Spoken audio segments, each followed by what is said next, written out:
Pastor, Cox. I was getting to that. I was going to introduce Hi, myself. guys. We've missed you. This is Garrison Polsgrove. He is our new associate pastor. My lovely wife, the First Lady of New Hope, Janie Cox, is here with us as well. And we wanted to take a special time to introduce Garrison to you. So we have some questions that we're going to be asking him. But first, let me just say this. You say, well, what is he going to be doing? Well, there's several ministries that he is going to be overseeing here at New Hope. The first one is he's going to be overseeing First Impressions, which is our usher greeters, our coffee ministry, our parking ministry, also ministry placement. So he's going to be getting you involved in ministry, and especially important, our small groups. You'll also see him up on the stage. He's going to be speaking as well once a month starting out, and a little bit more as we go along. So he's going to be a very busy guy here, but we wanted to give you a chance to get to know him. You can send in some questions to us. We have some questions just to help you get to know Garrison and his family, but we will be, if we have time, we'll be answering some questions at the end of our time together here tonight. So we're going to jump right in. And that's how Russ and I are so different, because he usually does just dive right in. I want to just make sure everybody's doing okay, that you had a great Father's Day. We actually did like almost a 5 or 6 mile walk, which we're enjoying, but I know once church starts back, those will be distant memories. So we do still miss you guys so immensely, and just can't wait to get back together as a family. Are you telling me that once church starts back, I cannot do a Sunday morning walk anymore? Well, I don't know. You probably could. We have Garrison. Well, there we go. So let's hope that's not totally off the board, because it was very enjoyable. You can text Janie and say, what was that walk all about downtown San Diego? It was awesome. Awesome. All right. All these comments are being made here. Look at there. There's some extra viewers on, since my family knows about this, so What? they're all watching. We promise to take good care of your relative, son, nephew. We promise to take good care of him. He has a long, bright future here at New Hope. All right, are we ready now to jump into questions? I think we're ready. All right, I've now got the green light, so here we go. I set this up just kind of a chronological order, just so you can kind of grow with Garrison through the years. So here we go. First of all, tell us just a little bit about your family and where you grew up. But before we do that, I got something to say to you. Yeah, right. He won't make it as a youth pastor anymore. Score! 50% on that. That'll pass here. Miles is saying that guy's youth pastor material as well. All right. All right. Serious. This is serious stuff. All Serious. right. Louisville, Kentucky is where I'm born and raised, and yeah, every now and then the accent comes out.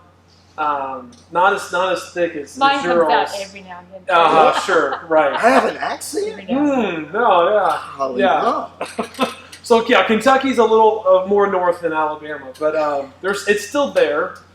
But yeah, no, my family's there. I have family in Charlotte, North Carolina, and in Louisville. So, and then of course my in-laws are here in Los Angeles area. Yeah. So that's a major win for you to move out to San Diego. Yes. And the segue is, since you mentioned in-laws, I think you have additional family that you would like to share with us. Is that about his immediate family? Oh, Yeah. my family. And Yes. just so you know, I didn't Yes. read these No. questions because Yes. I'm just like, let's just do this. Russ is like, you're going out of order. Oh, What's happening? There is one of us who is an organized straight line thinker. There's one who shoots off the cuff and What rules the is house. happening? Maybe we just Right need to stop. now. Would you just pray for me? Would you, church family? All right, we're going to go by Janie's schedule. I'll just mark the questions off as we go. We'll eventually get to all of them here. I just think segueing is good. And Laura, I got your back I on know. this one because I know you don't want to be like question 12 out of 13. Yeah. I'm All just right. saying. We are going straight to tell us about how you met your That's all. wife Yes. and tell us about your family. Yes. So my family, my wife is Laura. We've been married for 9 years. We have 2 children, Kinley, who is 6, and Declan, who is 2.5. And we both, we met at Shepherd Church, which is in Los Angeles. And I was one of the youth pastors, and she was a youth volunteer. And she was a youth ministry volunteer. She was not a youth who was volunteering. Let's We're just be glad to clear hear that. We're about glad that. to hear that. Robbing the cradle. He did not do that, ladies and gentlemen. She was not 12. No, Okay? She that- was not 12. Anyway, moving on. My wife right now is watching this. She's like, Garrison, stop. Probably family members are going, what have you gotten yourself What is into? he doing right now? He's ruining it. Anyway, so we were friends for about a year and a half, and I asked her out on a date, and we went out on a Saturday night after the youth service, and at the end of the night, and at the next morning, I called my mom and said, "Hey, I went on a date last night with my wife, my future wife," and of course she was like, "Ah!" But that was it. I knew right then this was the woman I was going to marry, and then after a week of that next Saturday, I was going to tell her. Well, I told her. I said, "Hey, we're going to get married," and she said, "I know." And so we both knew it was. And then 5.5 months later, we were married. So yeah, I know. So it's pretty yeah. Two things quickly you learn about Garrison. Number one, he's very decisive. Very decisive on that. And then the second thing is there's side benefits to being on pastoral staff. Just tell him. So we have about 9 years, and it's been awesome. Tell us just a little bit about your two children. Kinley is, like I said, 6. She is a lot like me, and she is high energy. She pretty strong-willed, and she's a lot of fun. She has a lot of words, and she has a lot of words. And she's starting kindergarten. She's starting kindergarten, next year. Declan is a 2.5-year-old, and he is high energy as well. And so, where did he get that? I know, which is interesting. Like, my wife is not necessarily a high energy person, so I mean, it's just pretty unique. So she has the kids all day, especially during these times when I'm here and she's there. She's wore out. So anyway, so thanks, babe, for letting me do this and taking care of the kids all day. So thank you. All right. And just so you know, you're coming to a really high energetic group. Sorry. Yeah, good. I just wanted her to know, so she's prepared. We're going to backtrack just a little bit. Tell us how and what were the circumstances surrounding you becoming a follower of Christ? Follower of Jesus. I accepted Jesus as my Lord, Savior, and King.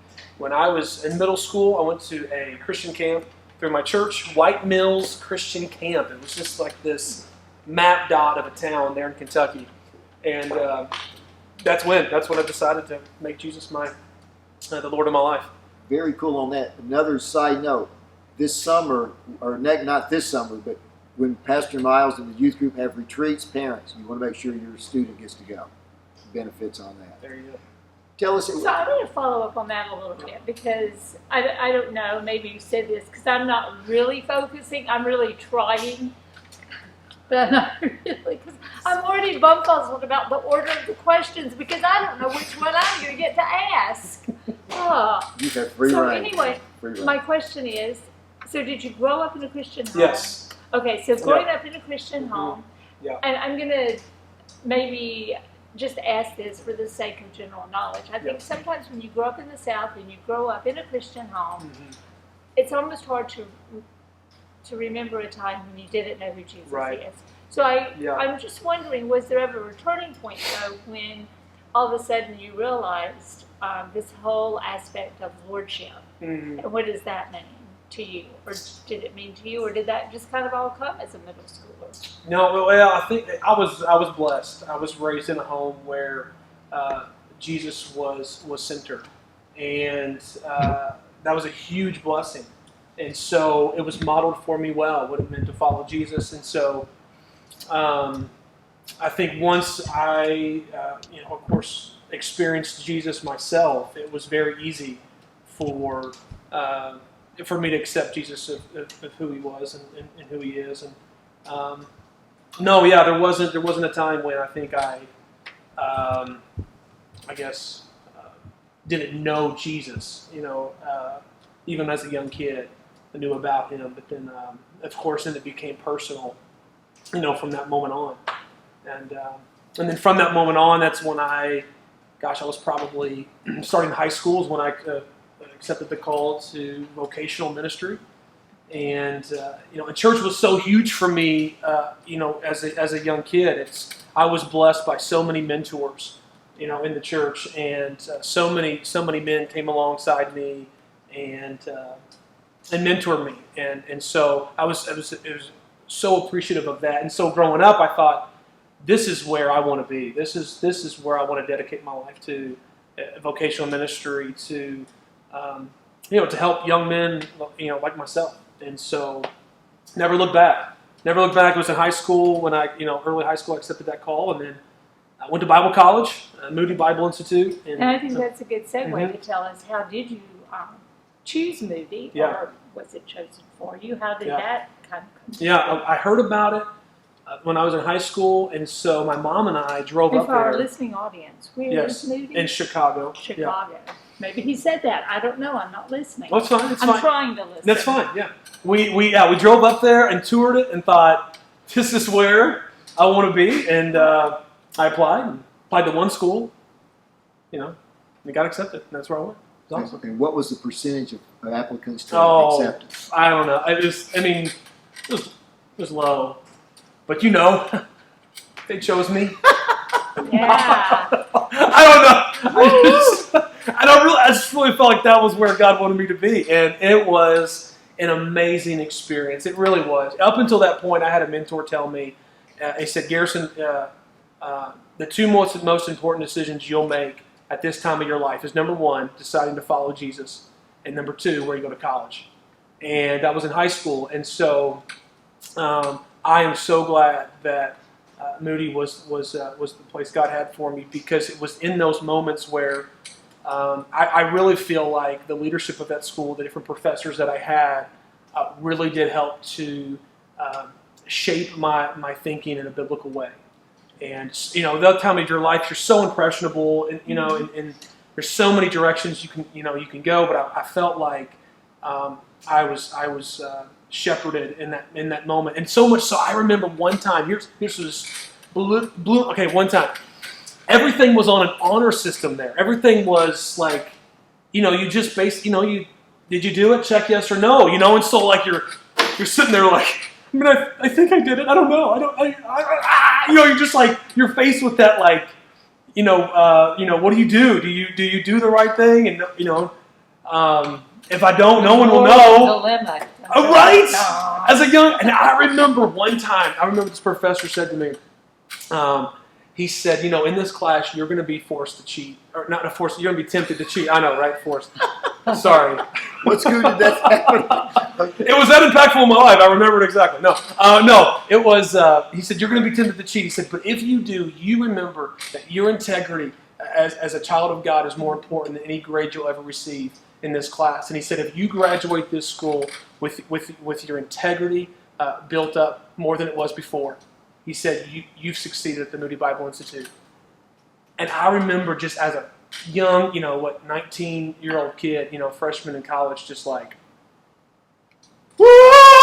Yeah, let's do it. I was just so fired up. And that's when I knew, I was like, okay, I know this is where God's called me to be. And, anyway, of course I've failed and many, many times, but I think something that was just preached there was, it's about faithfulness. Faithfulness. It's not perfection. Stop that. Don't play that game. But it's about what God's called you to do. Speaking of faithfulness, why don't you tell us a little bit maybe about how you spent your summers? Or there you go. Did you do anything? So I got the question. Yeah, all right. Yeah, so each summer I did an internship at a different church. So after my freshman year, I went to a church in Rochester, Minnesota. Yeah, and then a little small church there, a little 100-member church, and it was one of the best summers of my life. It was amazing people there, And so I was there for a summer. Then I went back, and then next summer after that, that's when I went to Shepherd Church here in up in Los Angeles, and served there as a youth intern. And summer after that, I served at a church in Louisville, Kentucky, and then that's when they called me up and said, "Hey, we have a position for you." Who's that? The church in Los Angeles, Shepherd Church. Okay. And so after graduation, I was there. And tell us about that church. What Yeah. did you do there? Was it a small church, large church? Yep. So it was, of course, Shepherd Church. It's about, I don't know, 10, 12,000. And I was one of the youth pastors. And again, first job out of college. I was blessed to serve under a friend, mentor. His name's Dusty Frizzell, and he mentored me, was patient with me, and allowed me to fail, and helped and guided me, and it was an amazing experience. And so, anyway, so that's kind of where I, grew up. Really, I mean, as far as in ministry, but I led small groups there, and loved it. And one of the things that that we did was just try to bring in as many qualified volunteers as we could, and so we eventually. I mean, there was at the end of when we left, when I left to go to a church in Dallas Fort Worth area. Gosh, there was almost 700 students that were registered. We had an attendance policy. We had a waiting limit of people who. I mean, it was a whole thing. But it's centered on the volunteers that we had serving, and so that was the key. Of always be recruiting people. To give us a little perspective there, when you started, you changed up the small group programs and you did it a little differently. But how many students? You said you wound up with about 700. How many students did you start with, and how many leaders did you start with, and what did you wind up at? Yeah, you love that. I love this. Was part of the proof positive. Said this is the guy for New Hope, right? We had a great team. We really did. We had a great team there on the youth staff. And so it definitely was a team effort. We had a lot of talented people there, and of course anybody on that youth staff was talented. But we started with it was 200 something, and then by the time I left, there was 682 students. And how many leaders did you start with and wind up with? Oh, there was maybe 24 leaders and when I left, there was 112. I mean, it became just this monster of, and then but it was kind of this machine that just, we had team leaders and coaches, and it really was amazing to step back and see it all. It really was, and I was never ready. I was never done with youth ministry. I loved being there. I loved the church. I loved the team, but I just felt like God was calling me to be a lead pastor. As much as I tried to deny it because I didn't want to leave, I just more and more that kind of came up.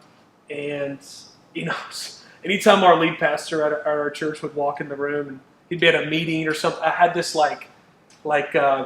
Holy Spirit inspired envy.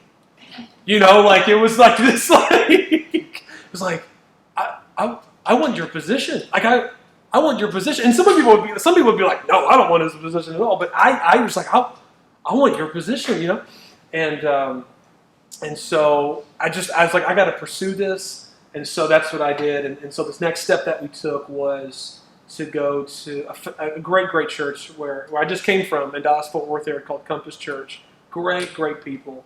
Again, they were super patient with me as I learned. And tell us what you did there. Tell us a little bit about the church size of that church and what was your role there at Compass. Yeah. So they're.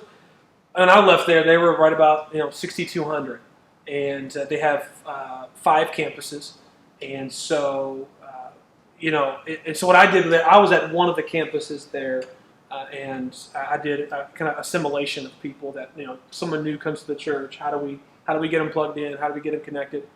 And I loved it because it was all about people, and I love people, and so that was my whole job: meet with people, talk with people, finding out how we get people connected. So I loved it. Yeah. One of the things too, not maybe as much as you would like, but you also got to speak.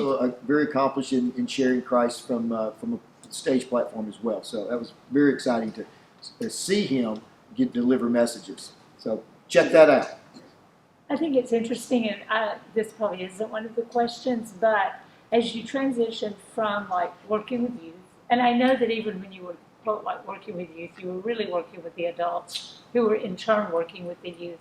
But what challenges did you find as you transitioned, like from that title per se as a youth pastor to all of a sudden you're going now to the first impressions or more of an adult staff?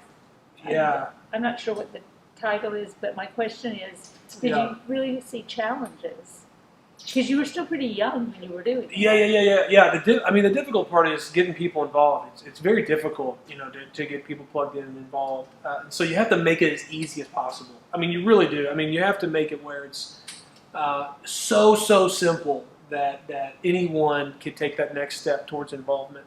And so trying to remove all the barriers that can come into play if someone getting involved, or so that was kind of the goal of how do we make it an easy process, and for someone to take that next step. So it was fun. It was fun learning. Well, now, so you were there for almost 3 years. Yep. Close to 3 years there. And tell us a little bit about that process. You'd already mentioned kind of a yearning that God had put at you when you were at Shepherd Church about being a lead pastor one day. Yep. So tell us a little bit about the process. What attracted you to New Hope? Yeah. How did this all come about? Yeah, so when we were there, I mean, my wife will tell you, I mean, we, I just had this burning desire to be a lead pastor, and and to want to preach and teach, and so that was just so there, and being there kind of affirmed it all the more, because I was just like, this is what I want to do, right? Come on, God, make something happen, and so when I discovered New Hope, okay. Yeah, rewind. People might not know So when we were there, we made a list of the things that we said, okay, we want to give this to God. My wife did actually, and so she was like, I'm gonna make a list, and of course I was just like, whatever. You make a list if you want, but God's not going to answer anything. Whatever. I was just like, I had those moments, right? And of total lack of faith. My wife, who it really is the faith leader in our home. I mean, she is so solid in her faith. Has so much more faith in me, and I mean that. And so there were times when. I've got Kleenex. No, it's okay. Look. That she carried us, and she carried me. Just continuing to keep out in front of us of what God had in store. And so she made a list. I'm going to make a list. And so she made a list. And when I found New Hope, and I began to talk with Russ, every single one of those things were answered. And I remember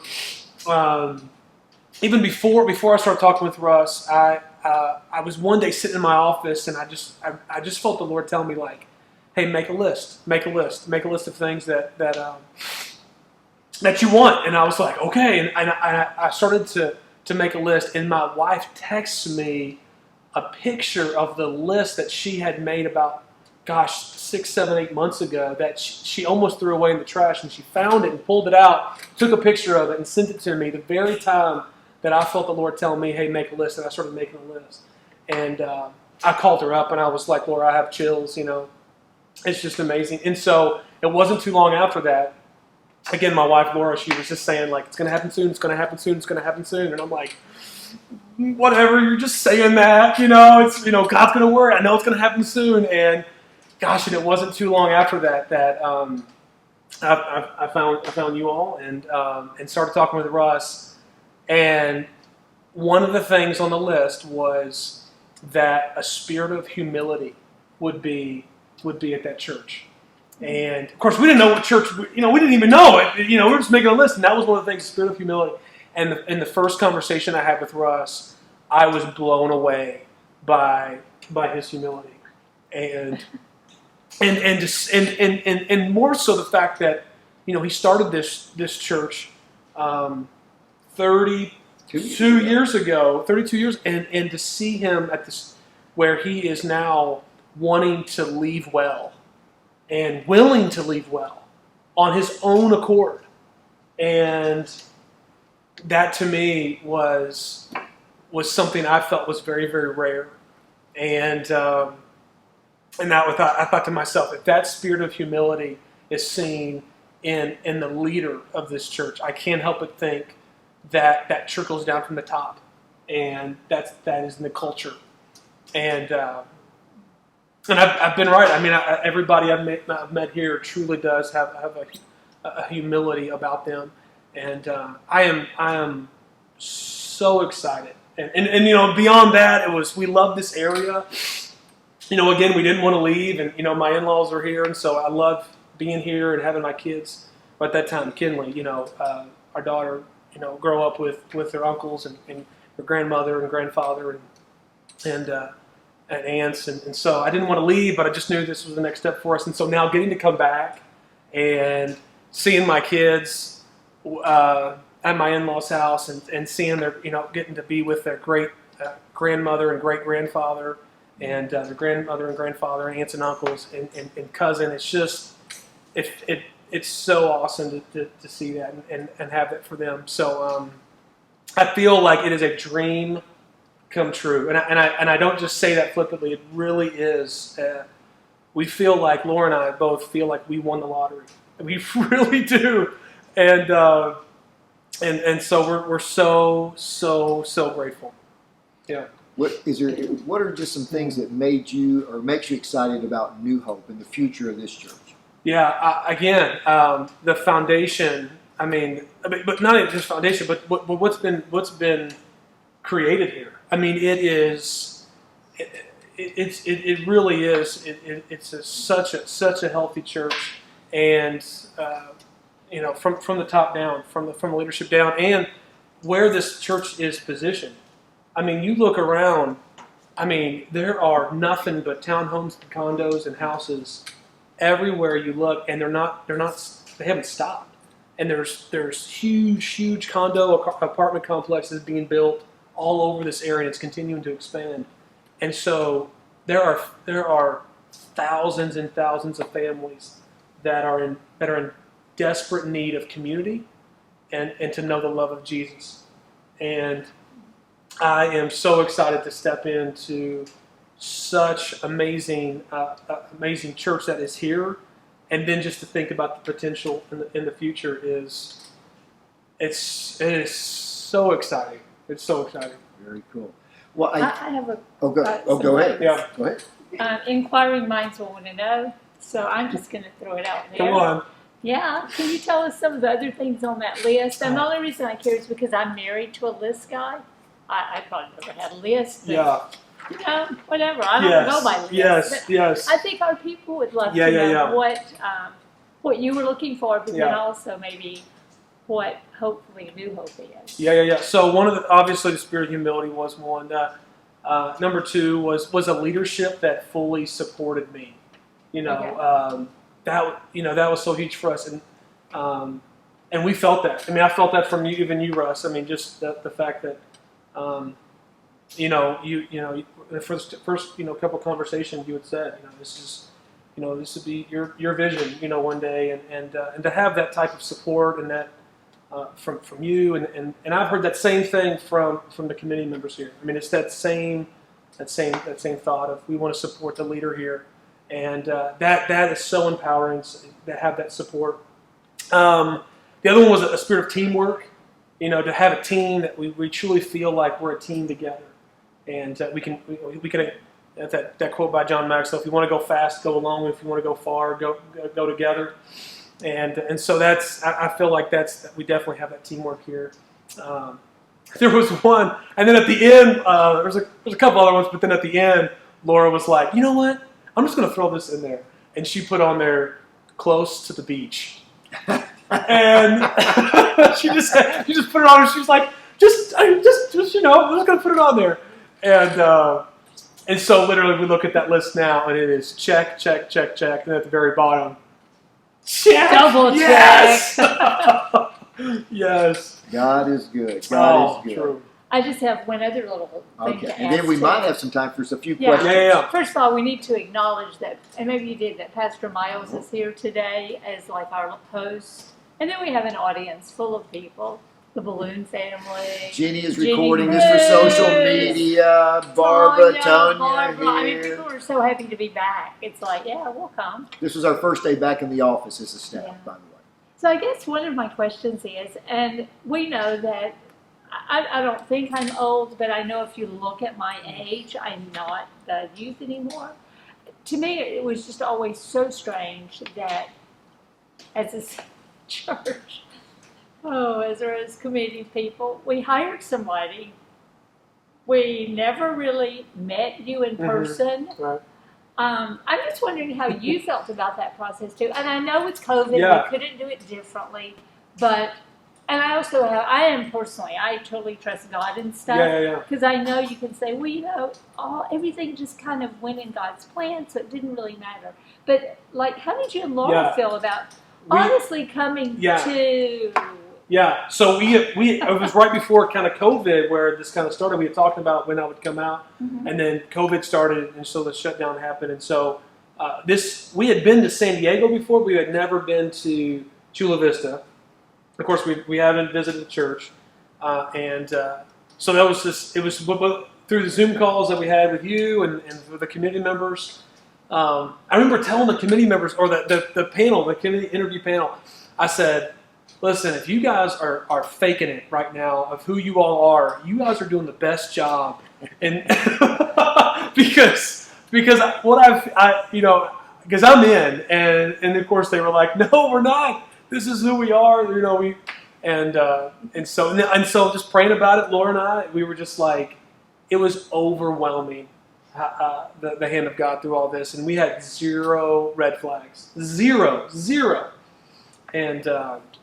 It was amazing just to see God answer every prayer, and then so that's how we knew. We just I think it's interesting too that they bought a home without really going inside or doing anything. I think Rachel was here visiting. We were one of the first people to go by and take pictures and say, "Oh, we're walking by your house now." Yes. So again, just as an outsider looking in, I can also see how I do firmly believe, and I have said this to Garrison, I feel like a lot of your path goes parallel to the path we traveled years ago. And you can't get to those points in your life without being able to look at it and say, no way but God. So I just want to encourage you, there are going to be days and times ahead, what's the honeymoon or the excitement kind of goes to the back burner. I want you to always go back and cling to that. If not God, then we wouldn't be here. And just constantly, both you and Laura, cling to that and know that you have supportive people around you who have been there, who have felt the loneliness and the frustrations and the whatever you might feel. You're not alone in it. So I want you to hear that, and I want our church family to hear that from both of us, that we are totally jazzed and feel so blessed that New Hope chose you, but that you also chose us in return. So we feel the same way. Yes. For those of you, some of you may not understand or know the process. Let me just give you a little backfill on that before we take some questions. We actually began searching for an associate pastor, knowing that when they would come in, we'd have a 3-year transitioning where I would rotate out or step aside as a senior pastor. And so we now have begun that process. But we began over a year ago searching for to fill this position. We first did it on our own, and we had a few people that we talked to. One we interviewed and stuff. That didn't work out. We actually then went with a professional Christian search firm, which we had never done before, and got them on board with us. And we went through a first round of interviews with 5 candidates that they presented to us after coming out and finding out about our church and what we were really looking for. And they did a 2 or 3 month process and brought 5 candidates before us, and we interviewed a couple of those pretty seriously, but none of them were the right fit. So we went through a round 2. They brought out 4 more candidates, and 2 of those we actually interviewed but it was the first time the go around, the first time we interviewed potential candidates from the search firm. We were kind of a little bit divided on our panel team as far as which was our number one candidate. As it worked out, neither one of them turned out, to be the candidate. But this time, we went through round two. There was no question. The whole panel was unanimous from the very start that Garrison was the one, and so that made it an easy process as well. We were certainly disappointed that we could not bring them out, but as has been said, COVID kind of knocked that out. But we felt it was a God thing. We felt very good moving forward with this decision, even though, again, they never actually visited Chula Vista. They didn't visit our church. They knew of Southern California because their involvement in Los Angeles all that time. But we really felt this was of God. We've received nothing but affirmations as a result of that moving forward. So we had no qualms doing that, and we fully believe, and again, nothing more than affirmation after affirmation. This was indeed the right move on that. So I think we have a few more minutes here. Actually, we've got about 10 minutes, so we can actually take a few questions. So Miles has been very patiently here. He's been jotting down some things. So Miles, any questions that you have? So the first one's from Cindy Lou Smith. What are your plans and goals for New Hope? Great question. Next. And I don't have any of those answers yet. Yeah, we are actually in process of looking at where we are as a church right now and setting goals coming out of COVID. So we're beginning a process of meeting with staff members and revamping our church goals for this year and where we want to be. And so that's a process that we're beginning just now. This is his second week on the job. He came the first week last Monday, got on the job. Family is still up in L.A., northern L.A., part of the county there with family and so forth. I think Laura's grandfather and grandmother, their house was empty right now as they were living with one of their children. So they were able to stay there until their new house gets ready. So he's been commuting with us here for about 3 days and then driving back up and doing some work from home and so forth. It'll actually be July 6th, that week, when they'll begin the process of moving down here. So we're in process as far as those goals and stuff, big picture things. One of the things I hope you heard Garrison say, though, was that he's not just a worker bee, he's a trainer bee. He develops people, and for our church to move forward and be the church God wants it to be, that's exactly what has to happen. Leaders have to be developed here at our church, and so that's one of his main strengths and one of the things that attracted us to him. So you're going to be seeing a lot more of that as he gets his feet on the ground and moving forward on that. So, but a great question. Just a little premature. You got to ask us that in a couple of weeks, and we'll have a little more definite answer for you. Yeah. Some very specific goals. Miles. Next one is Dahl Dubs. Does he like coffee? Yes, totally. Yeah. Yeah, I went on a decaf stage for a while, but I'm back on the high octane fuel. Also, if you just some little secrets, Laura let us in on some of the things. Yeah. Diet Coke. Oh, He likes Diet Coke. Yeah, so he's not a regular Coke guy. No, yeah. Where did you have lunch today? This is his birthday, by the way. So my birthday lunch. It's the anniversary of his birthday. Russ, we're going out to lunch. Awesome. Thanks, Russ. My man. Taco Bell. Sweet. And he. So sweet. Yeah. But let me back up just a second. Originally, I was going to take him out. There's a place for 99-cent fish tacos. He likes fish tacos. Wouldn't you know it? It is closed on Monday, but wouldn't you also know it? It is in the same little shopping strip mall as Taco Bell. So God answered. Yes. God guided, and He answered. There you go. Yeah.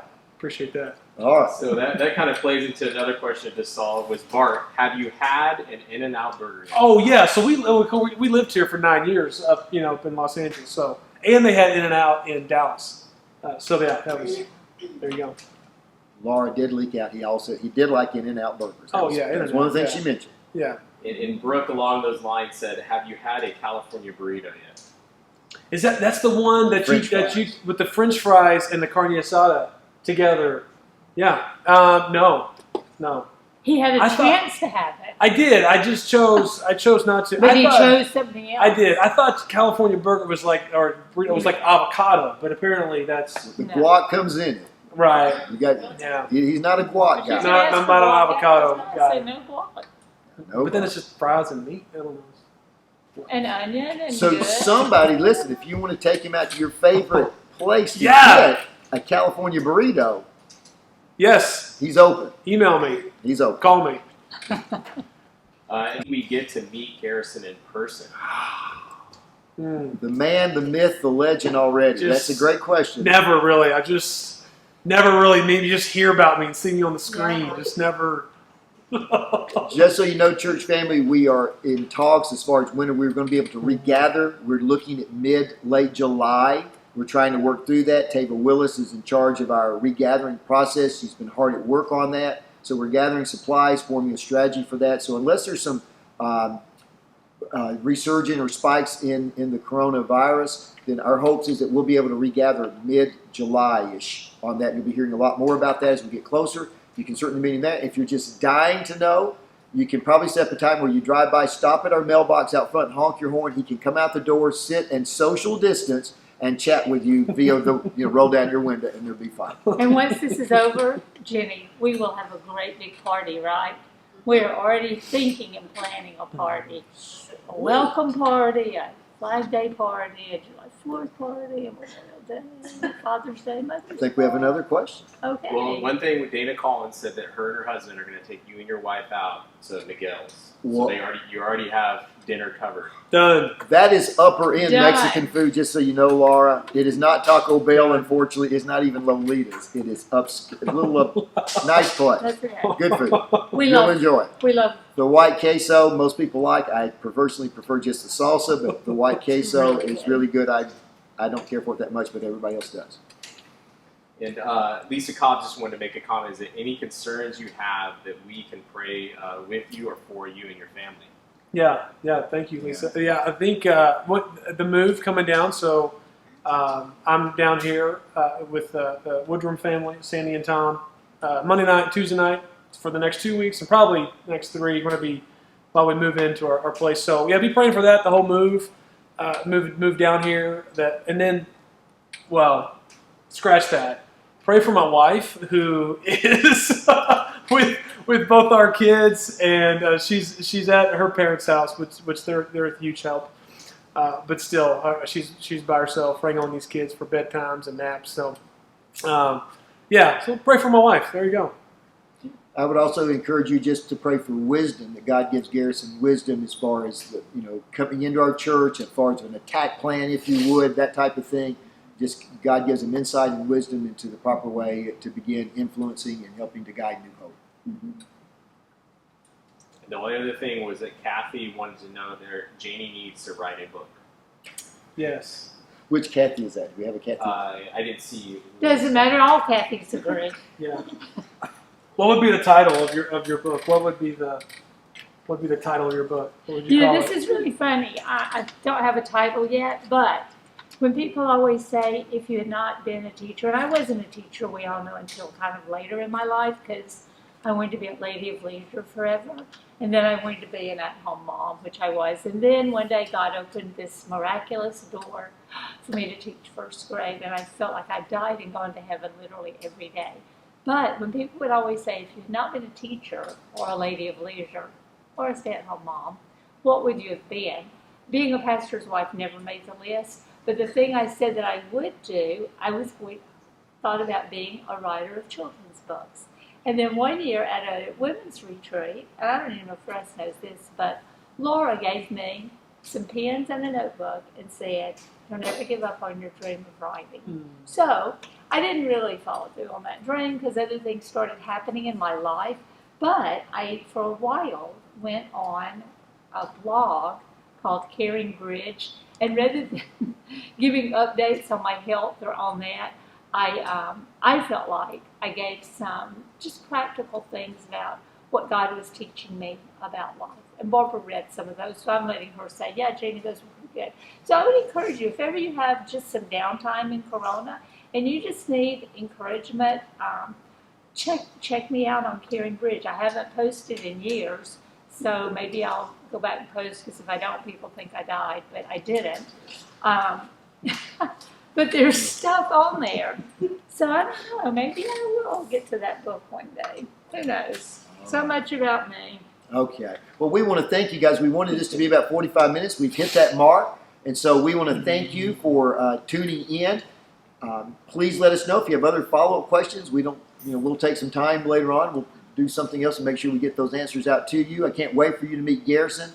This is the person God has brought to lead New Hope to the next level, to lead you into the new future. Again, we're talking about a 3-year transition as far as that goes, but I cannot be more excited. I'm so grateful that God has finally brought the right person here, and our future is bright. And I'm going to tell you right now, if you're a betting person or you're investing in stock, you want to invest in stock in New Hope because it's going to be going up, and God's going to be doing some great, great things here to get this church to be the dynamic presence and witness that He wants and that we need here in East Chula Vista.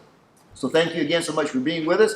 We'll just have a closing word of prayer, and then again, thank you so much for giving your time just to get to know Pastor Garrison. Let's close with prayer. Father, thank you so much for new beginnings. We thank you for how you have worked in Garrison's life. We thank you for how you've worked in our church's life that has brought us to this point. We are just grateful for the fact that you give us a future, you give us a hope, God, that we wake up to every day. And we just thank you for the future you have for New Hope. God, that you have a plan just to continue to increase the influence of seeing people come to know you as their Lord and Savior. So we look forward with great anticipation as it begins to unfold before us. Thank you for what you have done and what you continue to do in the life of our church. And we thank you that you have called us into the privilege of being into a relationship with you, that we can call you our Father. So we ask that you just continue to lead and guide, have your hand on your church here at New Hope, Father. May it be the church that you truly want it to be. And we look forward to seeing what you're going to do in our church and through our church in the coming days. So we thank you for that, and we look forward to it. In Jesus' name we pray. Amen. Amen. Thank you guys so much. Thanks, y'all. Love you Bye-bye. guys. See you soon. Bye.